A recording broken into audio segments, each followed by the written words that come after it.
Imagine a time before smartphones, no instant Google searches.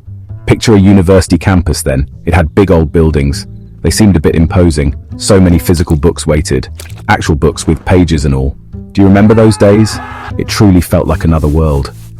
The air buzzed differently then. It was a strange, potent mix.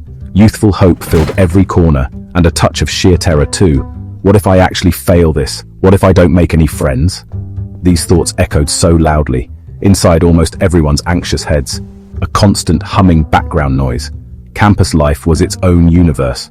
Dorm rooms were incredibly small, often shared with a stranger. Shared bathrooms were an adventure, usually not a pleasant one. And the cafeteria food? Oh boy. Let's just say it built character. Really, really strong character. And a deep longing for home cooking. But there was genuine magic too. Real magic hidden in plain sight. Late night talks in crowded common rooms. The sudden thrill of a new idea, when it finally wonderfully clicked. Discovering a new favorite band. One everyone else loved too. These moments were so precious. They were the invisible glue, holding everyone and everything together. Academics felt like a different beast, a much tougher, wilder creature. No Wikipedia arrived to the rescue. There was just the university library. It had towering shelves of books. Some books smelled truly ancient.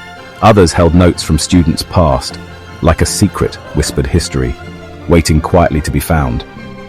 Professors often seemed like mythical figures, looming large in lecture halls.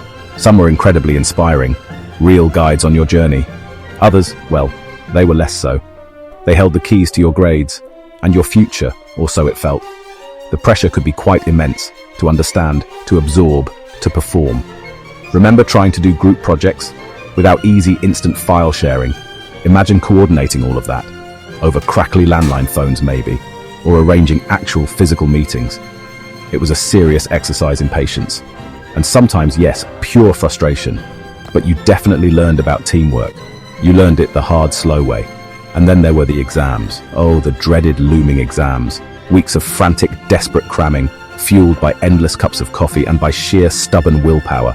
Sometimes you absolutely aced it. Sometimes you completely bombed, but each time you truly learned. About the subject, for sure, and always about yourself. Making new friends felt like a game, a very high-stakes, nervous game. Everyone else seemed so incredibly cool, so effortlessly, naturally confident. But inside, we were all nervous. Everyone was just secretly hoping to connect with someone, to find their special people, their own unique, supportive tribe. There were no social media profiles, no way to pre-screen potential buddies, or check their taste in music. You actually had to talk, face to face, in real time. Awkward first conversations were common. So many misunderstandings happened, but real, genuine bonds still formed. Strong ones, the kind that last. Homesickness was a very real thing, a heavy, persistent ache in your chest. It would sneak up on you. Calls home were often expensive. Letters took such a long time. You learned how to cope somehow, to build a new kind of home. With your new, carefully chosen family, the friends who became like siblings. And romance? Oh, the sheer drama, the unspoken, intense crushes. The heart flutters during class, the incredibly awkward first dates. It was a wild, emotional roller coaster, filled with dizzying, joyful highs, and some pretty definite, crushing lows. But it was always memorable, etched into your university story. Section 4. Making it work. Ramen noodles and resourcefulness. Money was always tight. Student budgets were legendary for their smallness. Ramen noodles became a staple food group. Part-time jobs were essential, not a luxury. Creativity bloomed from necessity. It was about making the best of what you had, building resilience and strength that lasts a lifetime.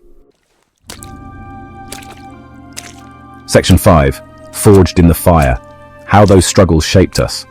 Looking back now, it seems tough.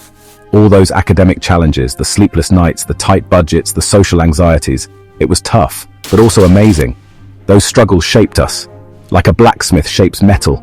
With fire and pressure, we adapted, persevered, found creative solutions, discovered hidden strengths, learned to bounce back, and try again. Those battles prepared us for the wider world, made us who we are, and we wouldn't trade them.